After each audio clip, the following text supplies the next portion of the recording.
Second na sa scoring sa liga si Kaiju, pinuri ni Coach Anzay. Much improved ball movement lang dahil sa mga bagong players ng Alphas. Yan ang pag-uusapan natin for today's video.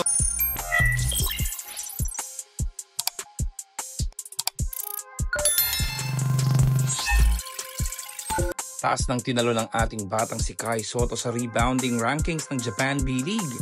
From number 6 last week ay nasa number 2 spot na siya ngayon at malay natin by next year ay nasa number 1 na ito. Kai has the ability to average 15 rebounds per game and yung game kontra Shiga Lakes last weekend ang patunay na kayang-kaya niya itong gawin on a daily basis. Nung first game, he grabbed 14 rebounds and 12 rebounds naman sa second game.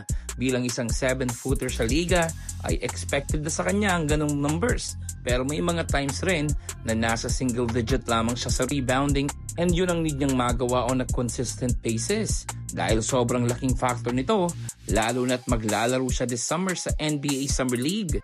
Isa pang part ng game ni Kai ang patuloy na nag-i-improve ng husto yung kanyang scoring ability. He is now number 6 sa liga, averaging 14.5 points per game.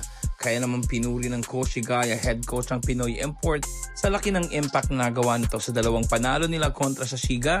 Kung hindi dahil sa contribution sa opensa at depensa ni Kai, ay for sure medyo mahihirapan ng Coach Higaya Alphas na manalo doon.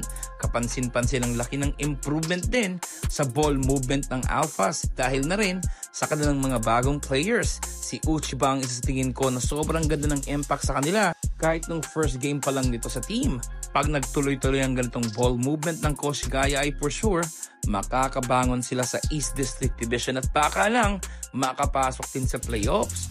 One game at a time at yan din ang mindset na sinasabi lagi ni Coach Ansay sa buong team. Mahaba-haba pa ang season at posible pa talaga silang makaangat ngayon sa liga.